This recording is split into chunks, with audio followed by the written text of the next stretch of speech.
Happy weekend semuanya. Di video kali ini saya akan membahas salah satu perusahaan yang dia bisa dikatakan sering bagi dividen dan ini termasuk dividen yang besar. Perusahaannya masih di bawah 200. Jadi bisa dikatakan perusahaan yang bisa dikatakan middle cap lah ya. Middle cap, tidak blue chip dan ini termasuk prospek yang bagus ya menurut saya dengan mereka membagikan dividen. Apakah perusahaannya dan apakah dengan adanya sentimen ini menarik untuk pergerakannya secara teknikal akan saya ulas di video kali ini tentang Demas yang membagikan dividen 12 per lembar. Oke, check this out. Sekarang bisa join grup belajar investasi saham. Bisa dengan bikin akun Mirai deposit 10 juta atau membayar 400.000 untuk selamanya. Gimana caranya? Link ada di deskripsi. Info lebih lanjut bisa hubungi ke DM Instagram kita. Oke, Demas Pura Delta Lestari Tbk. Ini kondisinya market cap-nya berada di 8,3 triliun. Tapi kalau di Stockbit ini tulisannya harga wajarnya menurut mereka ya 7,4 triliun. Nah, ini kalau berdasarkan indikator ya, book value mereka itu 1,4 kali. Terus PE mereka itu masih di angka mana nih 10,34 ya 10,34. Jadi bisa dikatakan secara PE ini masih murah sih. Apakah murah apa mahal? Nah itu mungkin balik ke preferensi masing-masing Bapak Ibu sekalian. Cuman di sini saya tidak akan membahas ya berapa harga wajar Demas. Saya akan membahas lebih ke Demas ini yang akan melakukan corporate action. Corporate actionnya adalah membagikan dividen. Dan ini kita lihat ya, berdasarkan historikalnya sejak 2015 mereka rajin bagi dividen. Rajin bagi dividen bahkan saat pandemi COVID-19 kemarin. Jadi laba 2020 mereka berani bagi dividen ya. Berani bagi dividen juga, yaitu dividen interim ya. Ini 9 Desember 2021. Ini kan berarti berdasarkan laba 2021 ya. Terus ini laba berdasarkan tahun 2020 mereka bagi dividen interim juga berani, yaitu 25 ya, 25 ini 25 per lembar Desember 2020. Berarti kan berdasarkan laba 2020, tapi kondisi 2020 kan kita tahu ya, tuh adanya COVID-19. Terus mereka juga ada dividen finalnya 6,5. Jadi waktu Covid mereka bisa dikatakan ya pembagian dividen 31,5 per lembarnya. Terus berdasarkan laba lagi di 2021 mereka berani bagi dividen total 14,5. Kemarin, nah ini ya, kemarin mereka bagi dividen tahun 2022 kalau di total ini 25 per lembar. Oke, 25 per lembar. Jadi ini termasuk perusahaan yang rajin bagi dividen dan bisa dikatakan jumbo. Kenapa saya katakan jumbo? Kalau kita calculate perhitungan ya, dividen yang sekarang itu kan 12 bagi harganya 174. Itu hasilnya itu 6,89. Nah, ini di atas rata-rata perusahaan yang bagi dividen. Perusahaan bagi dividen tuh yieldnya di angka 2-3%. Jadi ini bisa 6 sampai ya hampir 7 ya. Ini hal yang bagus ya.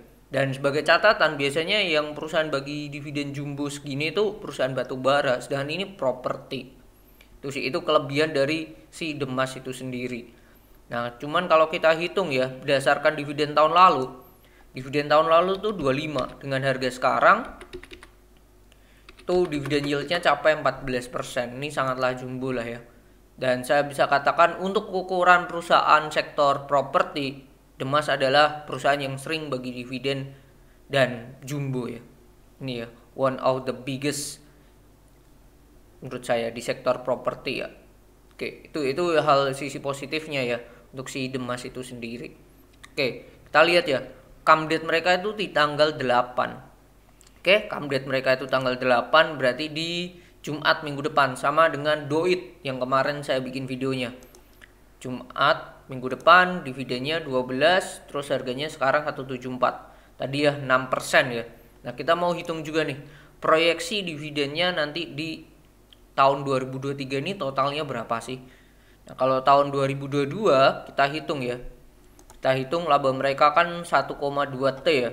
1217 dibagi dengan jumlah lembarnya itu 48,2. EPS-nya itu 25,24. EPS 2022 ya. EPS 2022 itu di angka 25,2489 per lembar.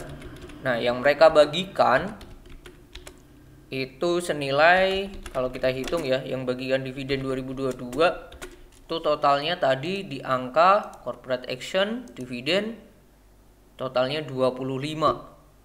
Wow, 25. Jadi bisa dikatakan hampir total seluruhnya yang dibagikan. Ya, kalau kita lihat DPR-nya dividen payout ratio ini besar 100% bahkan. Oke, nah kondisi sekarang tuh berapa sih kemungkinannya? Oke, sebelumnya kita lihat di 2021 dulu deh. 2021 historical mereka labanya 715 dibagi current share outstanding 48,2, 14,83 2021. Dividennya 2021 tuh kan berarti ini 17 setengah. 17 setengah itu berarti ya lebih dari 100% ya. Lebih dari 100%. Oke. Pak, semisal kita pakai asumsi laba yang akan dibagikan dalam bentuk dividen itu hanya 70% ya. Ya 70% kalau kita hitung ya dividen sekarang, laba sekarang kan 155 tambah 444 tambah 8. Itu kan di 600 ya. 600 asumsi di kuartal 4 mereka hanya bisa dapat 100 M lah ya. Ya bisa dapat 100 M berarti di 700 lah let's say. 700 dibagi dengan jumlah lembarnya 48,2. Tuh IPS-nya akan di 14,5. 14,52. Oke, ini perhitungannya ya, proyeksi di kuartal keempat 2023 itu hanya di berapa tadi? 7 bukan enggak sampai 700 ya, 93 ya. 93 miliar. Dengan asumsi itu ya EPS-nya akan EPS 2023 itu ada di 14,52.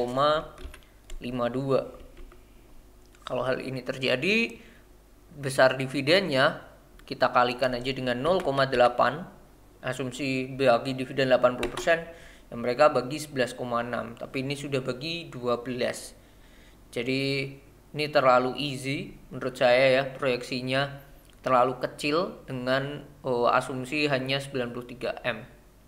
Oke, tapi apakah mungkin untuk si Demas ini bagi dividen di atas dari labanya? Itu mungkin terjadi karena itu terjadi di 2021. Dengan catatan juga ya, mereka cashnya itu gede banget, yaitu 900 M, hampir 1 triliun.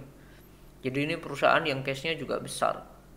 Belum lagi saldo laba yang belum digunakan penggunaannya, itu mungkin juga besar ya kalau saya melihat ya. Total equity mereka aja 5,8 triliun. Jadi proyeksi mereka akan bagi dividen lagi di final. Jadi kalau di total sekarang sudah 12, nanti kalau di final tambah 3 per lembar, ya potensinya sangatlah besar, dan itu menurut saya sangatlah make sense sih, sangatlah potensial untuk bagi itu, minimal 3 per lembar. Jadi kalau di total mereka bagi dividen 15 dibagi 174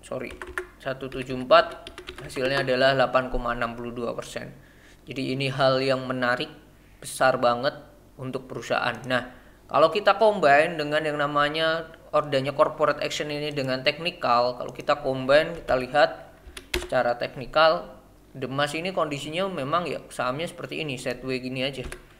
Sideways terus, range-nya agak lebar 107, dan ini kemarin gap up, dan dia mempunyai historical setelah X-date nanti akan dibanting. Jadi Bapak Ibu dan teman-teman jangan kaget kalau X-date-nya dibanting.